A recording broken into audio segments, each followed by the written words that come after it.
नमस्कार साथियों, मैं नेहा शर्मा एनवी संस्कृत क्लासेज में आपका हार्दिक स्वागत करती हूँ।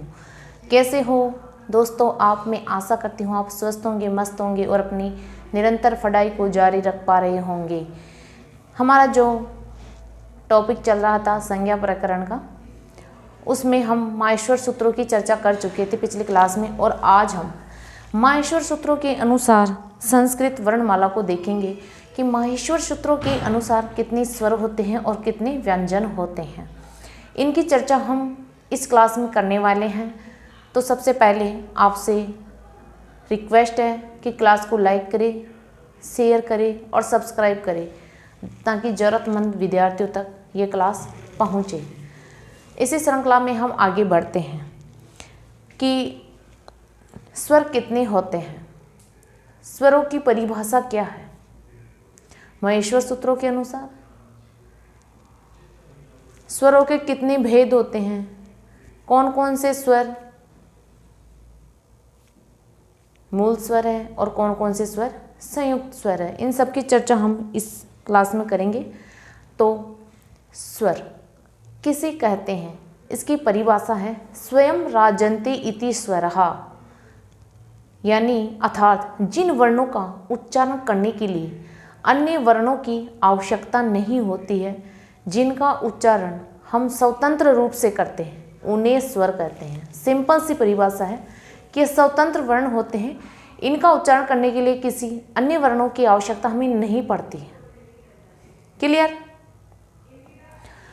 स्वर 9 होते हैं, ए ई उ री लृ, ए ओ आई औ, 9 स्वर होते हैं, जिनमें शुरू के 5 ए ई उ री लृ ये मूल स्वर होते हैं, और ए ओ आई औ ये जो 4 स्वर होते हैं ये संयुक्त स्वर होते हैं। मूल स्वरों के लिए जो आपका प्रत्याहार बनता है वो अक प्रत्याहार बनता है, और संयुक्त स्वरों के लिए जो आपका प्रत्याहार बनता है वो एच प्रत्याहार बनता है, और दोनों का मिलाकर अच प्रत्याहार बनता है। तो मैं अच बोल दूं या स्वर बोल दूं तो उसमें आप कंफ्यूज नहीं होंगे, क्योंकि अच या स्वर दोनों एक ही नाम है। मैं अच बोलूं चाहे स्वर बोलूं, आपको समझ जाना है कि यहाँ स्वरों की चर्चा हो रही है, और स्वर बोलूं तो आप समझ जाना कि अचों की चर्चा हो रही है। फिर हम बात कर लेते हैं कि उच्चारण के भेद से 3 भेद होते हैं। उच्चारण के आधार पर 3 भेद होते हैं, ह्रस्व, दीर्घ और प्लुत। ह्रस्व वे होते हैं जो एक मात्रिक होते हैं, दीर्घ वे होते हैं जो द्विमात्रिक होते हैं, जिनको बोलने में थोड़ा ज़्यादा टाइम लगता है, और प्लुत वे होते हैं उनको बोलने में थोड़ा और भी ज़्यादा टाइम लगता है, यानी त्रिमात्रिक। जैसे मैं बोलूँ राम, राम तो ये एक मात्रिक, रामौ, रामौ द्विमात्रिक, रामः, रामः यानी त्रिमात्रिक। तो ये ह्रस्व, दीर्घ और प्लुत, इनके भेद से ये 3 प्रकार के होते हैं। इनके लिए एक ह्रस्व, दीर्घ और प्लुत संज्ञा करने वाला एक सूत्र होता है, उकालो अज ह्रस्व, दीर्घ और प्लुत। उकालो अज ह्रस्व, दीर्घ, प्लुत, यानी ह्रस्व, दीर्घ और प्लुत संज्ञा विधायक सूत्र है। सामान्य दृष्टिकोण से और भी स्वरों के भेद होते हैं। अनुनासिक और अननुनासिक के भेद से 2 भेद इनके फिर दोबारा किए जाते हैं। तो अनुनासिक वर्ण वे होते हैं जिनको बोलने के लिए नाक और मुख से बोले जाते हैं। मुख, नासिका, वचनों अनुनासिक, यानी इनकी जो संज्ञा सूत्र है मुख, नासिका, वचनों अनुनासिक। और अननुनासिक वे होते हैं जो मौलिक स्वर होते हैं, ना तो उनको बोलने के लिए नाक की जरूरत पड़ती है और ना मुख की जरूरत पड़ती है, तो उनको अननुनासिक कहते हैं। और अनुनासिक वे होते हैं जिनको बोलने के लिए मुख और नाक की जरूरत पड़ती है। अब जो आपके 9 स्वर हैं उनमें ए ई उ री ये 4 शब्द ऐसे हैं जो ह्रस्व भी होते हैं, दीर्घ भी होते हैं और प्लुत भी होते हैं। लेकिन लृ होता है ना, लृ वो दीर्घ नहीं होता है, वो केवल ह्रस्व और प्लुत होता है। और ए आई ओ औ जो 4 संयुक्त वर्ण है वो आपकी ह्रस्व नहीं होते हैं, वो दीर्घ और प्लुत होते हैं। ये चीज़ मैंने पहले से ही लिख रखी है, क्योंकि ज़्यादा टाइम आपका भी बर्बाद नहीं हो और मेरा भी टाइम बर्बाद नहीं हो, इसलिए मैंने वही चीज़ें आपको समझाई है जो मैंने पीछे ब्लैक बोर्ड पे लिख रखी है। तो आप इनका स्क्रीनशॉट ले लीजिए और नोट्स बना लीजिए। बिल्कुल नोट्स मेकिंग पैटर्न पर आधारित क्लास है, इसमें एक भी शब्द नहीं छोड़ा गया है। बहुत मेहनत करके मैंने ये आपके लिए कंटेंट तैयार किया है, तो आप इसका स्क्रीनशॉट ले लीजिए।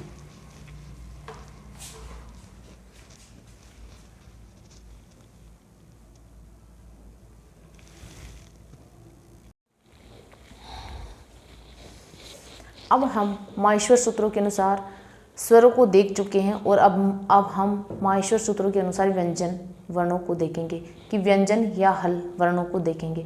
तो व्यंजनते वर्णांतर संयोगेन दोत्यते ध्वनि विशेष येन तत् व्यंजनम, अर्थात जिन वर्णों को बोलने के लिए अन्य व्यंजनों की आवश्यकता होती है, जिन वर्णों का उच्चारण करने के लिए हमें स्वरों की आवश्यकता पड़ती है, उन्हें व्यंजन वर्ण कहते हैं और ये परतंत्र होते हैं।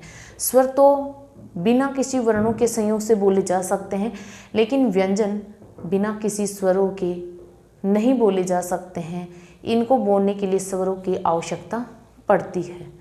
तो ये परतंत्र वर्ण होते हैं और स्वर स्वतंत्र होते हैं और व्यंजन परतंत्र वर्ण होते हैं।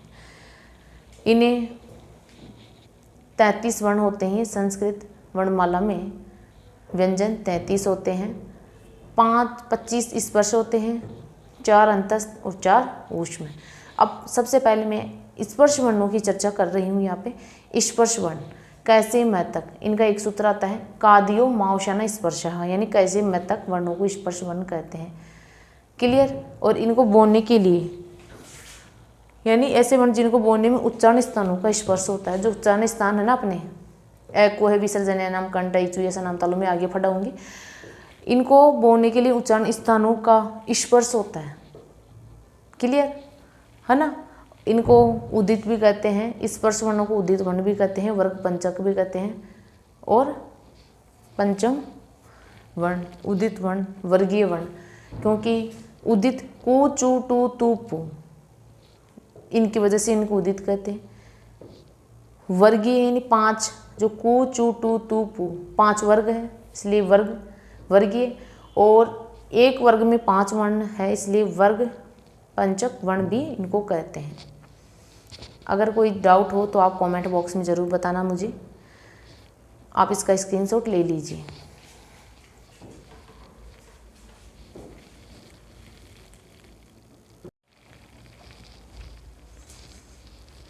स्पर्श वर्णों के बाद हम अंतस्थ और ऊष्म वर्णों की चर्चा कर लेते हैं। अंतस्थ वर्ण वे होते हैं जिनका उच्चारण करते समय प्राणवायु अंदर ही रहती है, बाहर नहीं निकलती है, उन्हें अंतस्थ वर्ण कहते हैं।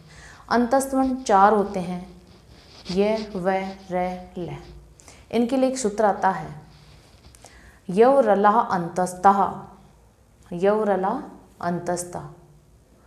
और इनके लिए जो प्रत्याहार बनता है वो यण प्रत्याहार बनता है। और इनमें जो य और वह होता है इनको अर्धस्वर बोलते हैं, र को लुंटित बोलते हैं और ल को पार्श्विक वर्ण बोलते हैं। फिर हम बात कर लेते हैं ऊष्म वर्णों की। ऊष्म वर्ण जिनका उच्चारण करते समय प्राणवायु बाहर की ओर निकलती है, उन्हें ऊष्म वर्ण कहते हैं। ऊष्म वर्ण भी 4 होते हैं, श, श, श और है। इनके लिए एक सूत्र आता है शश सहा ऊष्माण है। और इनके लिए जो प्रत्याहार बनता है वो शल प्रत्याहार बनता है। अब हम बात कर लेते हैं कि टोटल वर्ण कितने होते हैं, यानी स्वर और अच और हल दोनों मिलकर कितने होते हैं। तो अच की बात करें तो 9 और हल की बात करें तो 33। तो टोटल वर्ण कितने होते हैं आपके, टोटल वर्ण हो गए आपके 42। इनके लिए अल्प प्रत्याहार बनता है। ये मैंने आपको संस्कृत वर्णमाला की पूरी A to Z जानकारी दे दी है। माहेश्वर सूत्रों के अनुसार 42 वर्ण होते हैं, 9 + 33। कैसे कैसे होते हैं, क्या होते हैं, इनकी परिभाषा सब कुछ मैंने आपको इस क्लास में बताई है। मैं आशा करती हूँ कि आपको समझ में आ रहा होगा, और अगर नहीं भी आ रहा तो आप कमेंट बॉक्स में मुझे ज़रूर बताइएगा। अब आप इसका स्क्रीनशॉट ले लीजिए।